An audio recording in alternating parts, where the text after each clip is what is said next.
The story begins with a boy named Aras, an orphan. Aras was a teenager who was always a troublemaker for the orphanage. This time, he had gone too far.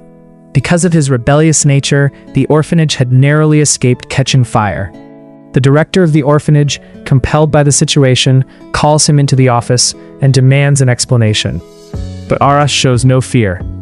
Looking straight into the director's eyes, he says, "If you don't transfer me from here, you'll have to face this every day. Next time, I might even set fire to your beautiful office." He adds, "So it's better that you send me away." Hearing this, the director realizes there's no point in arguing with him and finally decides to transfer Aras to another orphanage. But no one knew that Aras was doing all this for a reason. For some time, he had been receiving mysterious letters. Those letters said that his siblings who had been adopted years ago were now living in a place called Badrin. After reading those letters, Aras had only one goal in his mind. He wanted to find his younger brother. No matter how many difficulties he had to face, he was determined not to give up. The very next day, he reached Boydom. As soon as he got off the bus, an elderly man approached him and offered to carry his bag to the orphanage. Aras found this a little strange, but eventually agreed. When he reached his new room and opened his belongings, he discovered something shocking. Hidden inside his bag was a mobile phone. That same elderly man had secretly placed it there. Along with the phone was a message that said, "Always keep this phone with you. Soon someone will contact you. If you miss the call, there will be no second chance." That very night, Aras stood alone on the rooftop, gazing at the sky. He began to think of his younger brother, especially remembering how much his brother loved crows. Tears welled up in his eyes, and he made a promise to himself. No matter what happens, he will find his brother. Arguing with his mother, Shevanam, inside their luxurious mansion.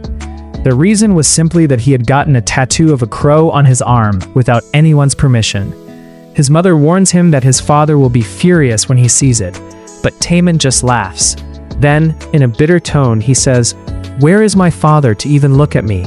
For him, only Layla matters the most." Hearing this, Shevanam's heart breaks. She tries to explain that his father loves both children equally, and that he is strict only because he wants to make Taman strong. But Taman refuses to accept her words. A little while later, Shevanam leaves for the company with her husband, while her husband keeps complaining that she is spoiling their son too much. Meanwhile, Aras is heading to his new school for the first day. Suddenly, a girl named Layla crashes into him with her bicycle. Both of them fall to the ground. But instead of apologizing, Layla angrily blames him. Ara also gets irritated because it was clearly Layla's fault. He is about to leave when he notices Layla's injured leg. She can barely stand properly. Despite their argument, Ara offers to help her. Layla refuses because she doesn't want to be late on the first day of school. But when both realize they are going to the same school, Ara decides to take her there on his bicycle. Meanwhile, the story introduces Deniz, a hardworking girl. She too is preparing to go to school. But her mother, Narai, orders her to first drop off her younger brother at his school. Deniz complains that she will be late herself, but her mother doesn't listen. She reminds Deniz that she is the one supporting the entire family financially, so Deniz must obey without argument. On the other side, when Layla arrives at school with Ara, her friends are shocked to see them together. They immediately assume that something might be going on between the two. Embarrassed, Layla quickly explains that her leg was injured, and that's why she had to accept his help.